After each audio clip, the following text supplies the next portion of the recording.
Olá, bem-vindos a mais uma atividade do ensino remoto da disciplina de microbiologia para o curso de nutrição integral da Unirio.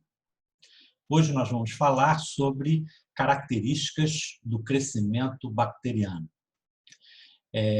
Essas aulas sobre esse assunto são extremamente importantes porque elas se correlacionam com uma série de assuntos relacionados à deterioração dos alimentos e relacionados às doenças transmitidas por água e alimentos, que são aspectos fundamentais na compreensão desses temas.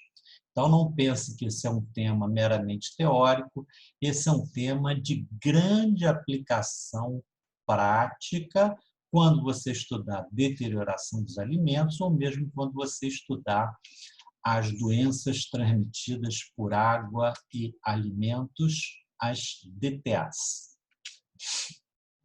O primeiro aspecto que nós vamos estudar é o crescimento bacteriano. Nós já vimos em aulas anteriores que as bactérias se multiplicam por um processo muito simples que é chamado divisão binária. Na divisão binária, a célula-mãe duplica o seu material genético, cria um septo transverso que divide a célula em duas células filhas, que podem se separar ou permanecer unidas no caso dos agrupamentos. Então, é um processo extremamente simples, é um processo chamado, tecnicamente, de divisão binária. Essa divisão binária, é importante você entender que ela é fundamental para uma série de características do crescimento bacteriano. Por exemplo, a divisão binária, por ser extremamente simples, permite que o tempo de geração da maioria das bactérias de importância em microbiologia dos alimentos, ou mesmo dos patógenos humanos e de outros animais, seja extremamente curto. Então, as bactérias, essas bactérias de importância em alimentos, de importância em microbiologia médica, elas se multiplicam a cada 15, 30 minutos. Como a divisão binária é muito simples, é possível, um tempo de geração extremamente reduzido, 15 a 30 minutos. Já fiz referência em aulas anteriores, na aula de micobactérias especificamente, que elas, as micobactérias, possuem um tempo de geração de horas, às vezes até dias. Mas isso é uma particularidade das micobactérias. Nós vimos que as micobactérias têm uma parede celular de composição lipídica que impede a difusão, a penetração de nutrientes. Consequentemente, tudo nelas é mais lento.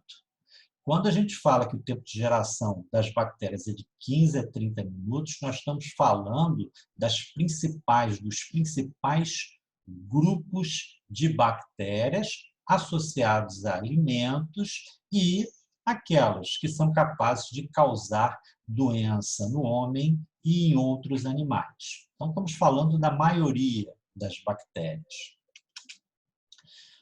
Uma coisa bastante importante nesse processo, que você observa nitidamente, é que as células filhas são idênticas geneticamente à célula parental. Então, essas células filhas aqui têm o mesmo material genético da célula-mãe, da célula parental. Isso é importante porque permite que você conclua que as populações bacterianas são clonais, são de células idênticas geneticamente. Isso aí é extremamente importante, ou seja, as populações bacterianas são compostas por células iguais, ou seja, você pode esperar o comportamento da população semelhante ao comportamento da célula-mãe. Nada vai mudar.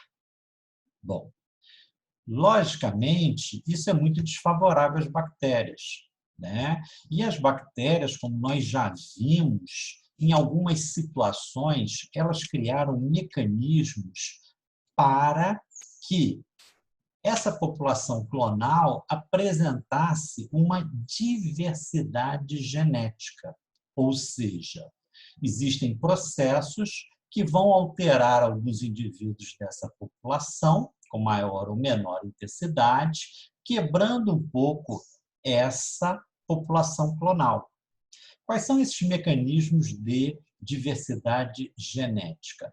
Um bastante conhecido, que é a mutação. Mas a mutação, ela não é muito efetiva, não é dos processos mais efetivos de transformação aí, de células presentes aí na população bacteriana. Um outro exemplo de mecanismo de diversidade genética que nós já vimos é a transdução. São aquelas alterações envolvendo um bacteriófago, né? Então, o bacteriófago, ele infecta a célula bacteriana, o seu material genético é incorporado ao material genético da bactéria e, com isso, você altera aquela bactéria, você altera geneticamente aquela bactéria. Isso funciona na prática? Sim, isso funciona na prática porque essas viroses entre as bactérias, elas são epidêmicas, né? Então, é um processo importante. E talvez o processo mais importante, mais seletivo, mais eficaz na geração de indivíduos diferenciados dentro da população bacteriana é o processo que nós já estudamos, a conjugação bacteriana. Ou seja, na conjugação bacteriana, as células trocam plasmídios. E esses plasmídios, muitas vezes, têm genes que foram selecionados aí pela bactéria, né, com uma finalidade específica. Por exemplo, as bactérias multiresistentes. Muitas vezes, a multiresistência é conferida por dois plasmídios que têm inúmeros genes que codificam resistência a diferentes antibióticos. Então, você receber um plasmídio desse modifica todas as suas características, né? Então, o processo de conjugação é muito importante. De uma forma bastante genérica, a mutação ocorre em qualquer população bacteriana.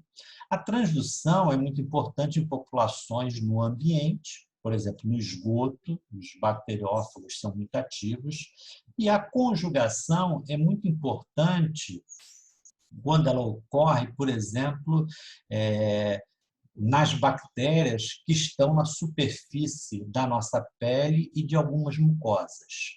Então, no ambiente hospitalar, né, você pode receber bactérias típicas do ambiente hospitalar, vindas de um outro paciente, e essas bactérias podem fazer conjugação com as bactérias que você tem, modificando-as geneticamente. Então, é um processo muito eficiente. Bom, como você viu, a divisão binária das bactérias faz com que o aumento da população bacteriana seja altamente previsível. Você tem uma célula-mãe, vai ter 2 células-filhas, depois vai ter 4 células-filhas, 8 células-filhas, em 1 hora você vai ter 16 células-filhas e assim sucessivamente. Parei aqui em 5 horas, porque em 5 horas você atingiu uma população de 1.048.576 bactérias. Então, isso aí é extremamente expressivo. Ou seja, em 5 horas, a partir de uma única célula bacteriana, você gerou cerca de 1 milhão de bactérias. Então, esse processo de divisão binária da célula bacteriana é muito eficaz. é muito eficiente na geração de grandes populações bacterianas. Isso implica numa adaptação, quando a gente fala de população bacteriana, é a forma com que a gente expressa essa população bacteriana. Ninguém fala 1.048.576 bactérias. Normalmente, a gente utiliza uma forma de expressão que é a notação científica. A gente fala que tem 1 vezes 10 a 6 bactérias nessa população. Ou, resumidamente, no caso de 1 vezes, tem 10 a 6 bactérias nessa população. Então, como as populações bacterianas são muito grandes, em geral, nós nos referimos a elas em notação científica. 10 a 6, 10 a 7, 10 a 10 bactérias. Fica tudo muito mais fácil. Esse aumento da população bacteriana segue uma regra matemática que é a progressão geométrica. Ou seja, se um matemático olha essa progressão de números, ele fala, isso é uma progressão geométrica. E esse termo foi incorporado em bacteriologia, quando a gente estuda o aumento da população bacteriana. A gente fala, a população bacteriana aumenta em progressão geométrica. Cuidado, que muitas vezes as pessoas cometem equívocos. As pessoas falam que as bactérias se multiplicam por progressão geométrica. É um grande equívoco. As bactérias se multiplicam por divisão binária. E o aumento da população bacteriana é em progressão geométrica. Então, é muito importante você entender. A bactéria se multiplica em divisão binária. O aumento da população bacteriana é que é em progressão geométrica.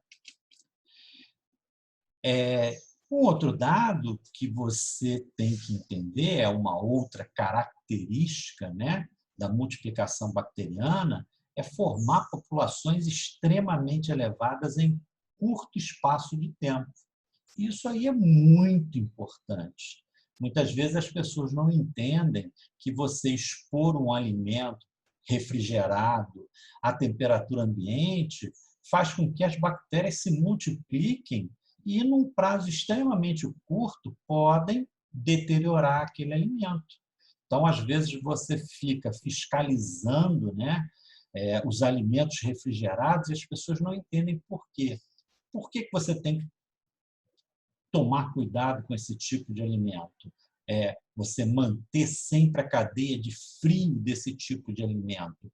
Porque se você oferecer condições favoráveis para as bactérias se multiplicarem, elas se multiplicam e a população vai aumentar em progressão geométrica, atingindo populações extremamente elevadas em curto espaço de tempo. 2 horas, 3 horas, muitas vezes, pode não ser relevante para você, mas para as bactérias é quase que uma eternidade, né? Você vê, em 3 horas, uma bactéria gera 4.000 novas bactérias. Então, o tempo para as bactérias é totalmente diferente, né, do tempo para o ser humano. O tempo para as bactérias é muito reduzido, como você pode ver aí nessa exemplificação. Os matemáticos, auxiliando os bacteriologistas, eles deram uma série de conselhos. O primeiro conselho seria pegar essa progressão geométrica e colocar num gráfico. E aí, os bacteriologistas pegaram aquele aumento da população bacteriana e colocaram em um gráfico simples. Vamos supor que esse gráfico seria tempo ou número de gerações, né? Número de vezes em que a bactéria faz divisão binária, e aqui seria o número de bactérias. Então, a gente observa que esse gráfico em que você correlaciona tempo com número de bactérias, é de difícil interpretação. Quando a população bacteriana começa a aumentar muito, fica difícil você distinguir, né, qual foi o período de tempo aí que determinou esse aumento da população bacteriana. E aí, os matemáticos auxiliaram novamente os bacteriologistas. Falaram, olha, em vez de você colocar o número de bactérias nesse gráfico, utiliza o log na base 10 do número de bactérias. Com isso, você vai retilinizar esta curva e a interpretação vai ficar muito mais fácil. E aí, a forma de você fazer esse gráfico agora é padronizada. Todo mundo usa, né, o log do número de células bacterianas frente ao tempo. Essa representação gráfica é chamada, ela vai dar origem, melhor dizendo, a uma curva que é chamada curva de crescimento bacteriano.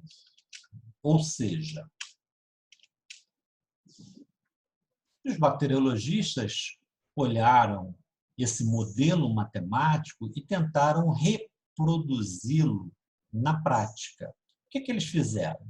Pegaram um tubo contendo um meio de cultura, semearam uma bactéria, incubaram, vamos dizer que essa bactéria ela seja uma bactéria que se multiplica melhor a 35 graus Celsius, né, uma temperatura próxima à temperatura corpórea humana, e deixaram lá 35 graus Celsius, incubaram a 35 graus Celsius. E a bactéria, logicamente, tendo os nutrientes aí do meio de cultura e tendo essa temperatura favorável, elas começaram a se multiplicar. Como é que eu vejo isso nitidamente? Existiu turvação do meio de cultura. Então, em aulas anteriores, nós mostramos que as bactérias crescem nos meios sólidos, né, no agar, formando colônias. Nos meios líquidos, que nem estes aqui, as bactérias, quando crescem, determinam turvação. Então, a bactéria começou a turvar o meio de cultura, ou seja, você sabe que elas estão crescendo.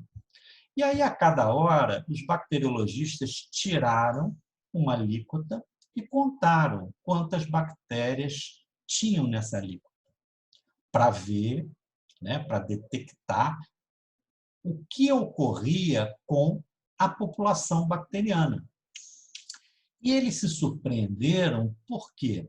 Porque a curva de crescimento bacteriano fugiu àquele modelo matemático esperado.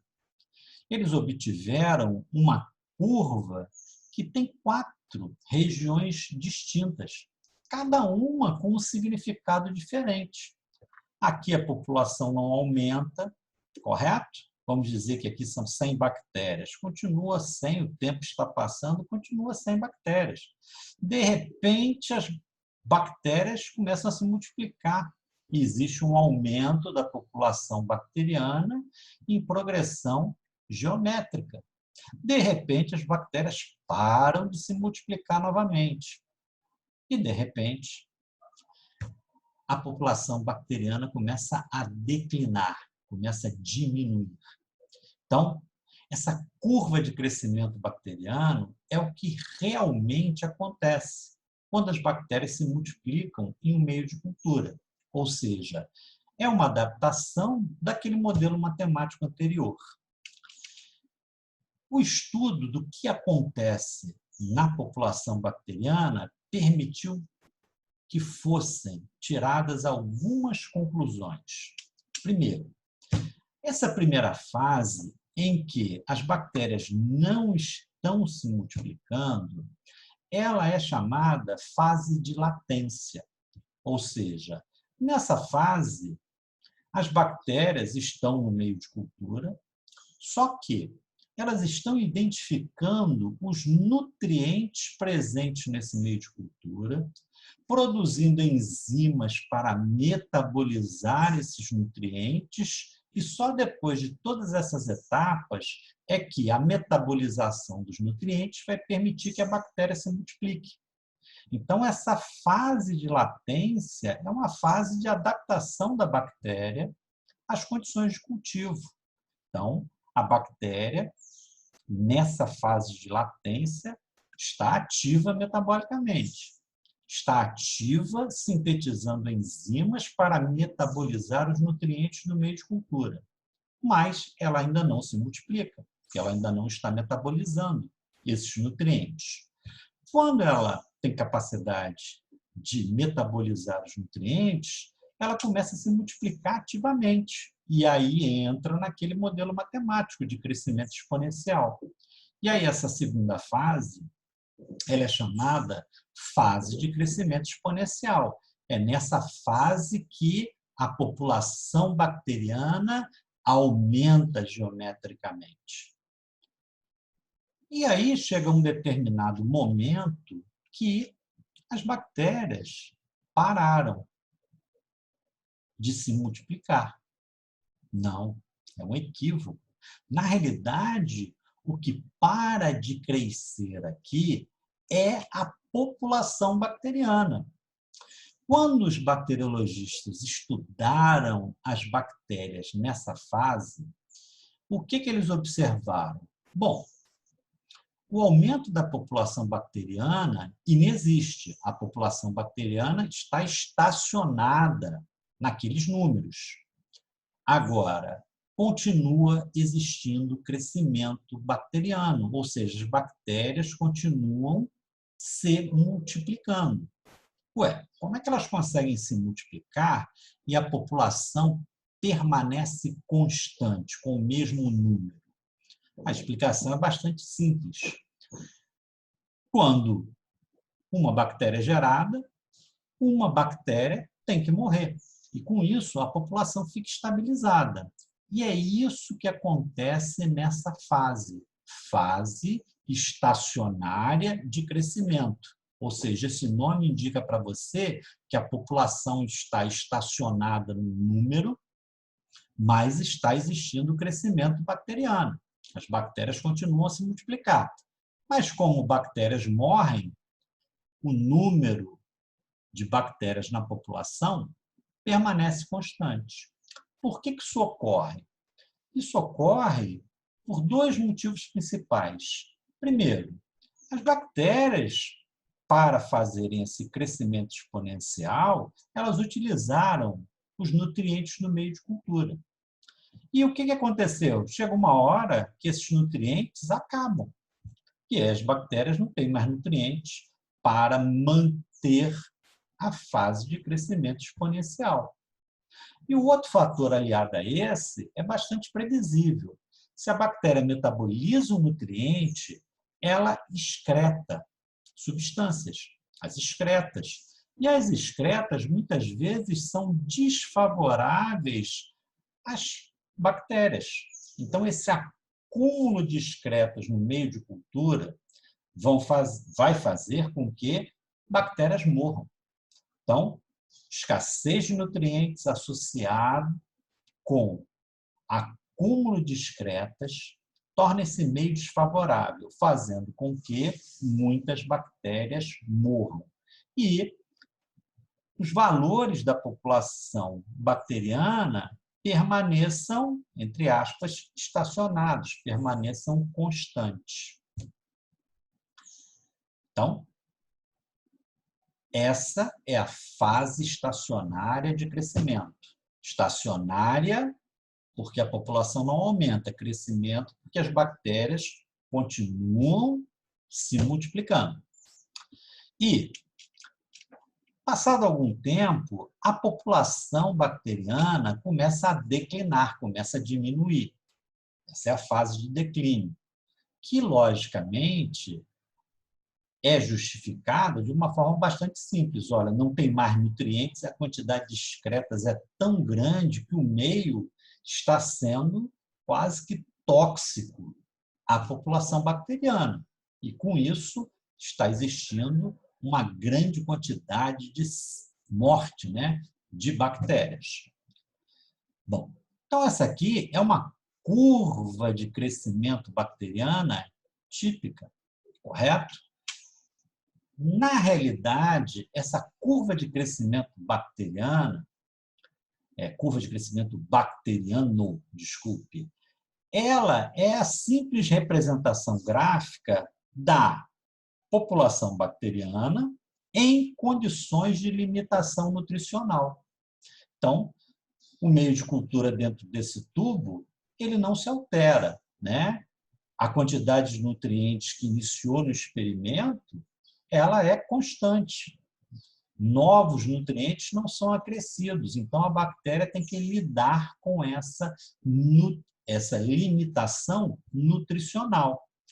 Além disso, você tem sempre que levar em conta, além da limitação nutricional, você tem um acúmulo de excretas no meio de cultura, o que torna ele desfavorável.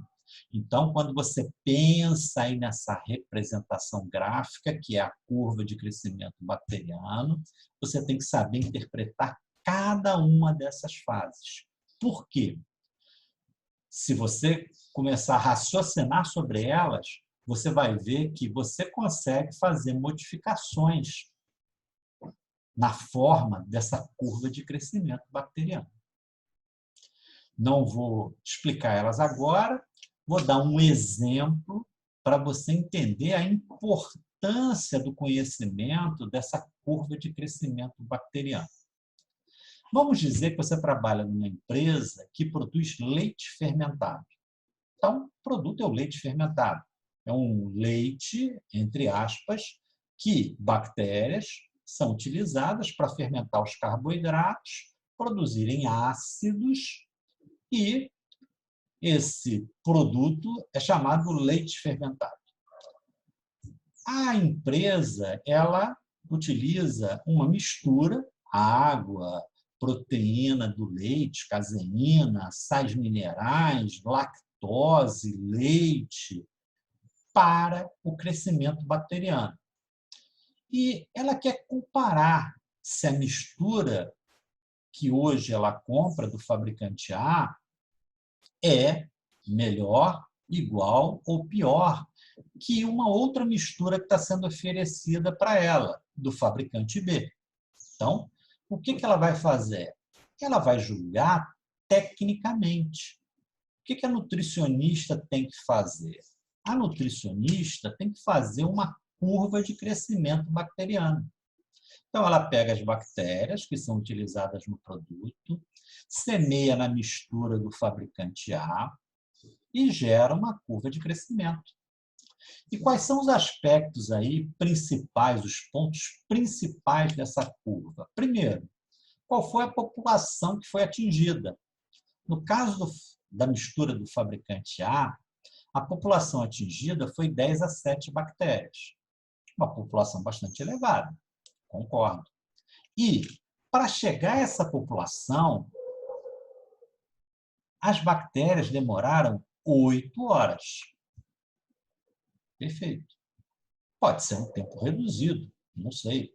Vamos comparar, então, esses dados com a mistura que está sendo oferecida pelo fabricante B. Fiz o mesmo experimento, peguei a mistura do fabricante B, semeei as bactérias nele e fiz a curva de crescimento. O que eu observei? Primeiro, a população bacteriana atingida é de 10 a 9, 2 logs acima que a mistura do fabricante A. Ou seja, uma população bacteriana muito superior. E, se eu observar, o tempo necessário para essas bactérias atingirem o ápice da curva de crescimento, da fase de crescimento exponencial, melhor dizendo, foi só de 5 horas. Ou seja, 3 horas a menos que a mistura do fabricante A. Então, se você comparar as duas curvas de crescimento das bactérias nas misturas A e B, você vai deduzir o quê? Primeiro, na mistura do fabricante B, eu obtenho populações bacterianas mais elevadas que na mistura do fabricante A. Então, o gráfico aqui mostra, né? Roxo é a mistura do fabricante A, se não me falha a memória, 10 a 7 bactérias. Vermelho é a mistura do fabricante B, se não me falha a memória, 10 a 9 bactérias. Então, você já tem um dado objetivo, um dado comparativo da mistura A e B. A mistura B gera populações bacterianas maiores que a mistura A.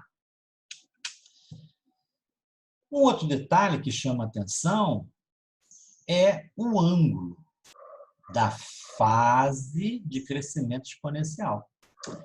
Quanto maior o ângulo, maior a velocidade de crescimento, ou seja, menor o tempo de geração das bactérias.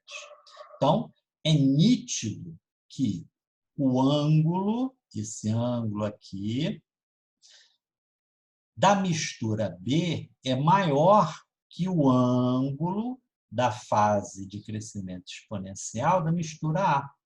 Isso está indicando o quê? Está indicando que a velocidade de crescimento das bactérias na mistura B é maior. E agora, cuidado. Isso indica que o tempo de geração é menor, correto? Uma coisa é a velocidade é maior, mas o tempo de geração é menor. Então, cuidado com esse jogo de palavras, certo? Isso pega muita gente quando você faz uma questão, por exemplo, múltipla escolha, tá? Então, cuidado, não é pegadinha, né? É um aspecto técnico, tá? O tempo de geração é menor, correto? Tempo de geração é menor. O ângulo é maior, a velocidade de crescimento é maior. Consequentemente, o tempo de geração é menor. E isso você deduz facilmente pelo intervalo de tempo que a cultura demora a atingir o ápice da fase de crescimento exponencial, a fase de progressão geométrica. Então, no caso da mistura A, as bactérias demoraram 8 horas. Já na mistura B, esse tempo foi reduzido para 5 horas. Então, imagina isso dentro de uma empresa que diariamente faz leite fermentado. Com a mistura B, você produz mais bactérias num tempo menor. Isso se chama ganho de produtividade, correto? Isso é que diferencia as empresas. Se uma empresa usar a mistura A, ela é menos competitiva que a empresa que utiliza a mistura B. Então, é um diferencial de competitividade. Quem vai determinar esse diferencial de competitividade? É a nutricionista que conhece curva de crescimento bacteriano. Bom, logicamente, quando a gente fala de meio de cultura, nós estamos falando muito em nutrientes essenciais. Então, tem bactéria que exige, por exemplo, um aminoácido, a glicina. Tem que ter no meio de cultura. É essencial para a bactéria crescer. O pH, esses meios de cultura, eles têm um pH ajustado, geralmente, para a maioria das bactérias, é um pH próximo da neutralidade, ou seja, pH 7, e a osmolaridade. A osmolaridade, em geral, ela não influencia muito as bactérias se não houver, né, uma faixa de osmolaridade muito grande. Mas, em geral, as pessoas utilizam osmolaridades que seriam muito mais próprias para células eucarióticas do que propriamente para células procarióticas. Ou seja, 0,5%, 0,9% de cloreto de sódio no meio de cultura afeta muito pouco as bactérias. Para afetar realmente as bactérias, você precisa de concentrações de 2%, 3%, 10%. Então, a osmolaridade é um fator menor, correto? Agora, além desses fatores relacionados ao meio de cultura, você também tem que pensar nas condições ambientais. As condições ambientais são muito importantes para o crescimento bacteriano. Então, a temperatura é fundamental. Você já aprendeu isso quando você bota um alimento na geladeira. Quando você coloca um alimento na geladeira, você coloca por quê? Porque na geladeira a temperatura é mais baixa que a temperatura ambiente. Consequentemente, os alimentos têm um tempo de prateleira, um tempo de vida maior. Por quê? Porque as bactérias se multiplicam mais lentamente a baixas temperaturas. A temperatura ambiente, como a temperatura é mais elevada, as bactérias se multiplicam mais rapidamente. Então, a temperatura é um fator fundamental. O EH, né, ou seja, o potencial de oxirredução, que é influenciado pela presença de oxigênio na atmosfera, ele também é fundamental. Nós já vimos lá na aula de fungos que os fungos filamentosos são aeróbios estritos. Se não tiver oxigênio, eles não se desenvolvem. A mesma coisa acontece com as bactérias. Existem bactérias que exigem oxigênio, existem bactérias que não exigem oxigênio, muito pelo contrário, o oxigênio é tóxico para elas. Nós vamos estudar na próxima aula. Então, as condições ambientais são também decisivas, né, para o crescimento bacteriano. Agora, logicamente, você que está começando a estudar bacteriologia, você sempre vai pensar de uma forma binária. A condição permite que a bactéria cresça, a condição impede que a bactéria cresça. Isso aí, por exemplo, pode ser aplicado para um nutriente essencial. Então, voltamos ao exemplo anterior, glicina. Com glicina, a bactéria cresce. Sem glicina, a bactéria não cresce. Então, esse raciocínio binário é útil. Agora, vamos pensar no pH. Ou seria o mesmo exemplo para osmolaridade, para temperatura, para EH.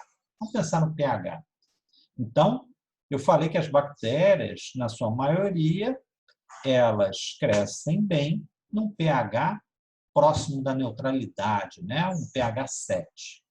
Isso quer dizer que se eu colocar o meio de cultura com pH 6,9 ou 7,1, as bactérias não crescerão? Não. Esse fator não funciona assim. Então, se eu ajustar o pH do meio de cultura entre 5 e 9, as bactérias irão crescer. Lógico, em pH 7, elas crescem bem melhor, mas elas conseguem crescer com a redução do pH a 5, bem como elas conseguem crescer com a elevação do pH a 9. Elas crescem mal, comparado com o pH 7, mas elas continuam crescendo.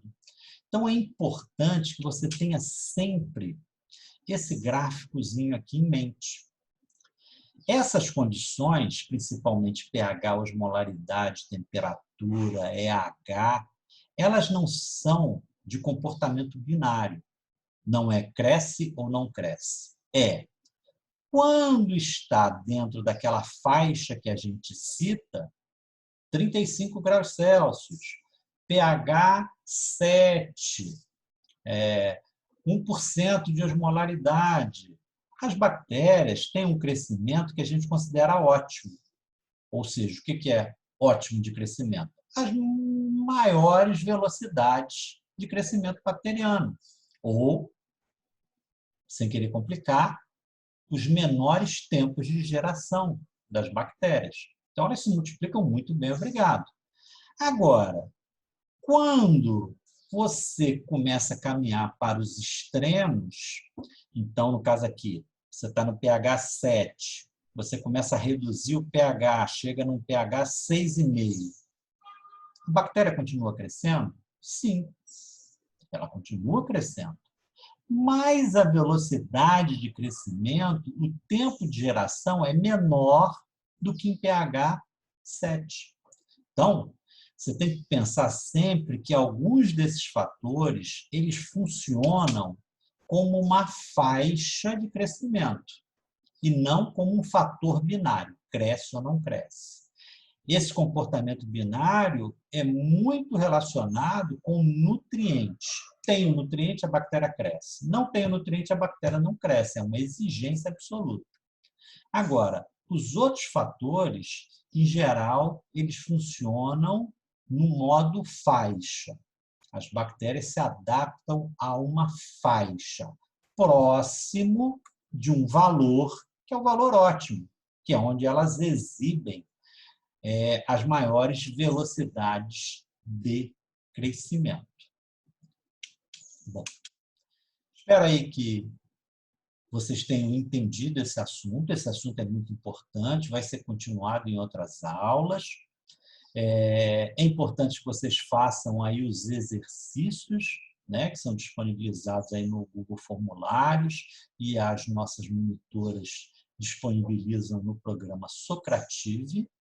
E qualquer dúvida que você tenha, contacte a equipe da disciplina de microbiologia, né? Ou então, durante as atividades sincrônicas, coloque a sua dúvida que nós teremos o maior prazer em esclarecer essa dúvida.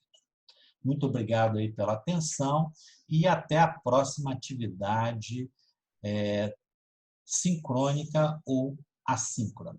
Muito obrigado aí pela atenção de vocês.